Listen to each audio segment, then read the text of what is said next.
Hello friends, welcome my YouTube channel. मेरे channel में स्वागत दोस्तों आपका। और आज हम पढ़ने वाले हैं लोरेंज बल यानी कि लोरेंज फोर्स। इससे पहले वाली वीडियो में हमने पढ़ा है कि ओरेस्टेड का प्रयोग किसे कहते हैं, जो मैं आपको अच्छे से समझा चुका हूं। अगर वो नहीं देखे तो मैं लिंक दे दूंगा आई बटन में। और उसके बाद हमने पढ़ा है विद्युत चुंबकीय क्षेत्र में जब आवेश गति करता है तो उसके ऊपर कितना और कैसे बल कार्य करता है। तो वो जो फॉर्मूला निकाला था हमने, वो एकदम अच्छे से याद करने वाली चीज है, तो उसको मैं आपको एक बार रिपीट कर देता हूं। उसका जो फॉर्मूला था F बराबर QVB साइन थीटा, और इसको हम सदिश रूप में क्या लिख सकते हैं, QV क्रॉस B, जो कि महत्वपूर्ण इंपॉर्टेंट फॉर्मूला है। इसको आप अच्छे से याद कर ही लेना, इसमें भी काम आने वाला है, इससे आगे वाले टॉपिकों में काम आने वाला है। आज का टॉपिक है हमारे पास लोरेंज फोर्स। इसका मतलब क्या होता है, जब कोई चुंबकीय क्षेत्र B और विद्युत क्षेत्र E दोनों के दोनों क्या हो, उपस्थित हो, तो जब आवेश गति करता है उसके ऊपर, उसमें तो उसके ऊपर कितना और कैसे कैसे बल कार्य करता है। तो मैं आपको इसको प्रैक्टिकली समझाने के लिए मैं चीजें लेके आया हूं, तो उनको मैं आपसे समझाता हूं। ये एक मैग्नेट है जिसको आपने जरूर देखा होगा, टेप में लगी रहती है। मान लेते हैं कि हमने एक इस टेप की मदद से, इस मैग्नेट की मदद से हमने क्या कर दिया, एक चुंबकीय क्षेत्र उत्पन्न कर दिया, यानी बी। इस प्रकार से हमने चुंबक को रखा, इसके द्वारा जो रेखाएं निकलेंगी, चुंबकीय क्षेत्र रेखाएं, उसको हमने क्या कर दिया, यहां पर ड्रॉ कर दिया इस प्रकार से। तो ये बन गया हमारे पास चुंबकीय क्षेत्र बी। ठीक है, अब क्या करते हैं कि ऐसे ही एक वायर लेके आते हैं जिसमें कि धारा प्रवाहित करते हैं आई। तो हमने मान लो इस प्रकार से ऐसे रखा, तो इसमें जैसे ही हमने आई धारा प्रवाहित करी, क्या धारा प्रवाहित करी, आई धारा प्रवाहित करी, तो इसमें क्या हुआ, आई धारा प्रवाहित करने के बाद इसमें चुंबकीय क्षेत्र ई उत्पन्न हो गया। ठीक है, तो यहां पर विद्युत क्षेत्र और चुंबकीय क्षेत्र दोनों के दोनों उपस्थित हो गए। अब क्या करते हैं, अब इसके अंदर हम एक आवेश को, यानी एक नन्हे मुन्ने आवेश, यानी एक छोटा सा आवेश को हम लेके आते हैं। तो इस आवेश को लाने के बाद जब ये v वेग से गति करता है तो इसके ऊपर चुंबकीय बल और विद्युत बल दोनों बल कार्य करते हैं। तो इस वीडियो में हमें ही ये दोनों बल निकालने हैं।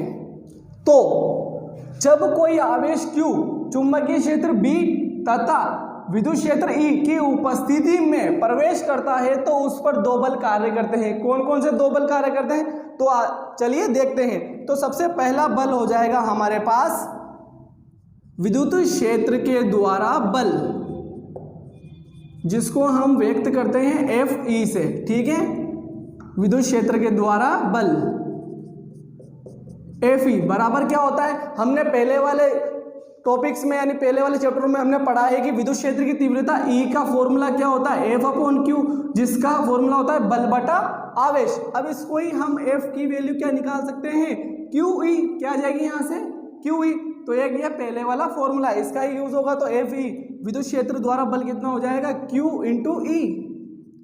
अब जो दूसरा बल जो लगेगा, चुंबकीय क्षेत्र द्वारा बल लगेगा, तो दूसरा बल हो जाएगा हमारे पास चुंबकीय क्षेत्र द्वारा बल। इसको हम नाम दे देंगे FB बराबर कितना होता है, जो हमने पहले ही निकाल चुके हैं। यानी जो कोई चुंबकीय क्षेत्र में जब आवेश गति करता है तो उसके ऊपर कितना बल कार्य करता है, बल कार्य करता है QV क्रॉस B। ठीक है,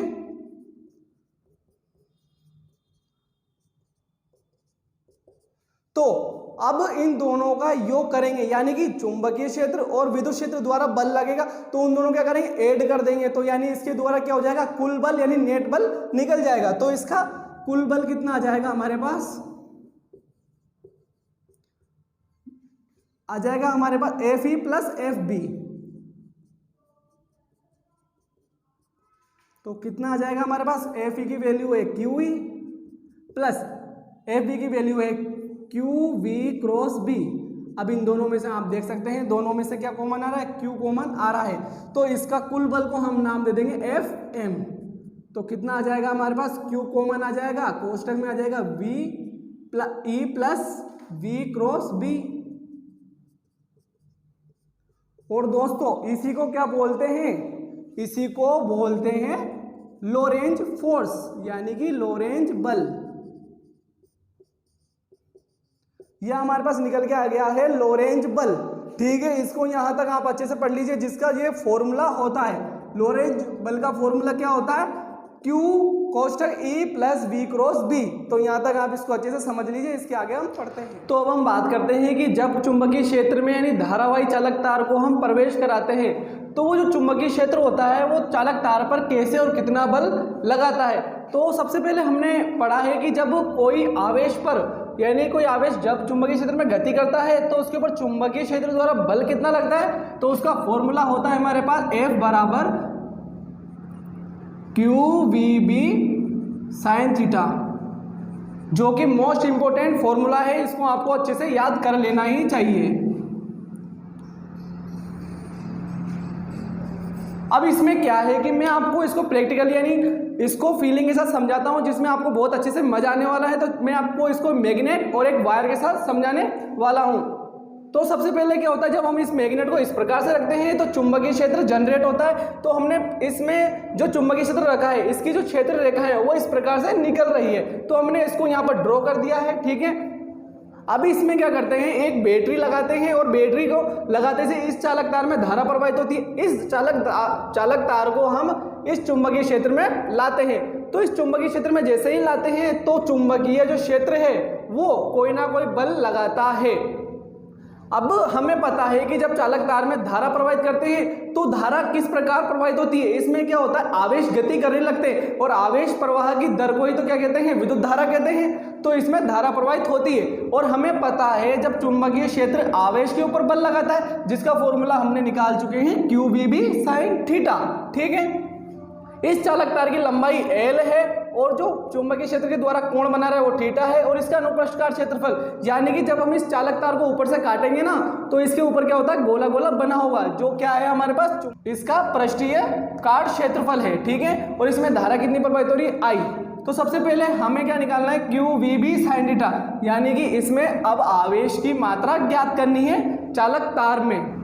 तो सबसे पहले हमें इस चालक तार में आवेशों की संख्या ज्ञात करनी है। तो इस चालक तार में हमें पता नहीं है कितने सारे आवेश प्रवाहित हो रहे हैं, तो हम क्या करते हैं, इसका जो एकांक आयतन है यानी छोटा सा भाग को लेते हैं जिसको बोलते हैं एकांक आयतन, उसमें आवेश की संख्या को ज्ञात करते हैं। तो क्या निकालते हैं, सबसे पहले चालक तार के एकांक आयतन में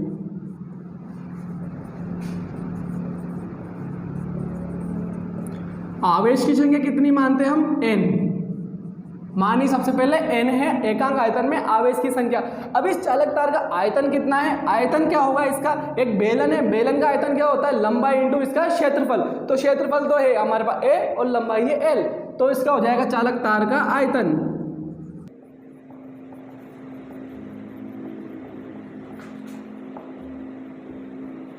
वो कितना हो जाएगा हमारे पास, वो हो जाएगा A इंटू एल।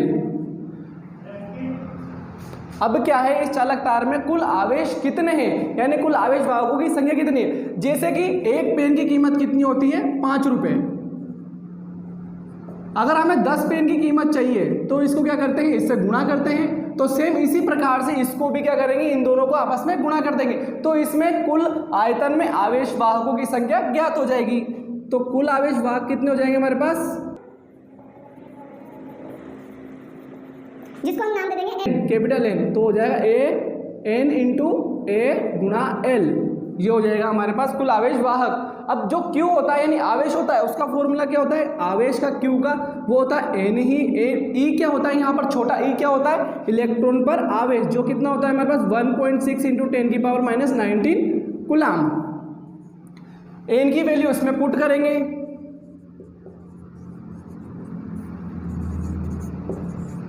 तो हमारे पास कुल आवेश आ जाएगा। N की वैल्यू कितनी है हमारे पास, N into A into L into E की वैल्यू, ओके। तो हमारे पास आवेश आ गया। अब इसमें इस बल के अंदर अंदर क्या है, Q है आवेश, V है इसका वेग, जिस वेग से आवेश जो क्या करते हैं चालक तार में गति करते हैं। B इसका चुंबकीय क्षेत्र है, साइन थीटा, थीटा क्या है, तार और चुंबकीय क्षेत्र के मध्य का कोण, ठीक है। तो इसमें आप पुट करते हैं, ये समीकरण फर्स्ट नाम दे देते हैं इसको। तो समीकरण फर्स्ट से तो बल हमारे पास कितना आ जाएगा, A बराबर Q की वैल्यू कितनी है, N into A into L into E, उसके बाद इंटू V। अब V क्या है यहाँ पर, हमें पहले इससे पहले वाले चैप्टर में हमने पढ़ा होगा कि जब किसी चालक तार में आवेश प्रवाहित होते ही जो वेग होता है वो क्या होता है, F1 वेग से गति करते हैं। तो इसमें जो क्या होता है, F1 वेग VD होता है इंटू B। B तो B है, चुंबकीय क्षेत्र क्या है, B है, साइन थीटा। साइन थीटा का थीटा कोण है, तो F बराबर कितना आ जाएगा हमारे पास। अब देखिए इसमें क्या होता है, I बराबर, इससे पहले हमने पढ़ा है I बराबर जो होता है NEAVD फॉर्मूला होता है। इसमें क्या है, N क्या है, यहाँ पर N है, E क्या है, यहाँ पर E है, A क्या है, यहाँ पर A है, और ये VD। तो इसके स्थान पर क्या आ जाएगा हमारे पास, I आ जाएगा। ओके,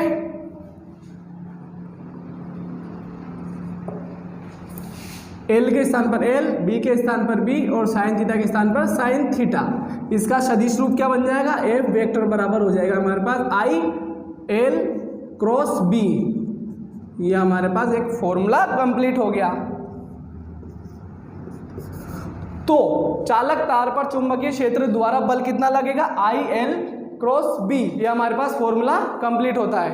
सबसे पहला जो केस है, केस फर्स्ट, इसमें क्या है, चुंबकीय क्षेत्र B इस प्रकार से, और जो हमारा चालक तार है AB, जो चालक तार है हमारे पास वो है इसके समांतर है, यानी कि इस प्रकार से गति कर रहा है ये भी, और जो धारा की दिशा है वो भी इसी के समांतर है।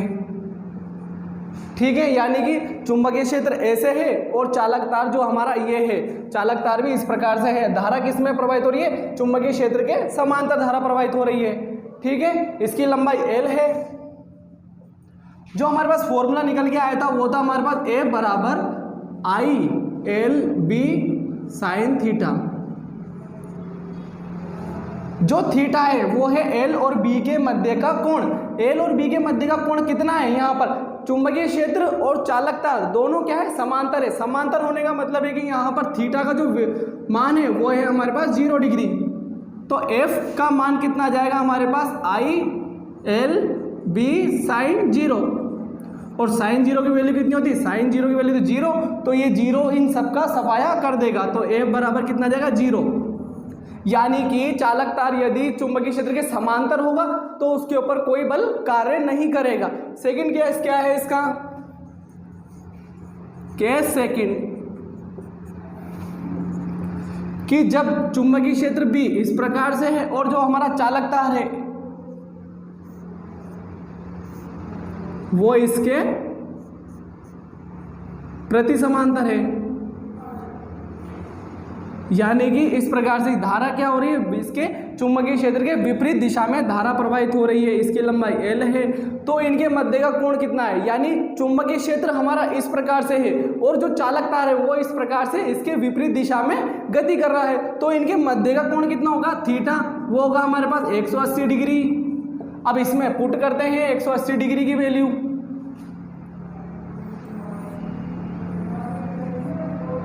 ठीक है, तो F की वैल्यू कितनी आ जाएगी हमारे पास, ILB साइन 180, और साइन 180 की वैल्यू हम जानते हैं कितनी होती है, 0, और 0 जो इन सब का सफाया कर देगा। यानी कि हमारा चालक तार इसके समांतर गति करे या प्रति समांतर गति करे, इसके ऊपर कोई बल कार्य नहीं करता है।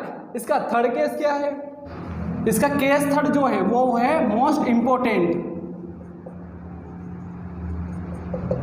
ठीक है, थर्ड केस में क्या है, चुंबकीय क्षेत्र हमारा इस प्रकार से है और जो चालक तार है वो चालक तार इसके क्या है, लंबवत है, यानी कि इस प्रकार से खड़ा हुआ है।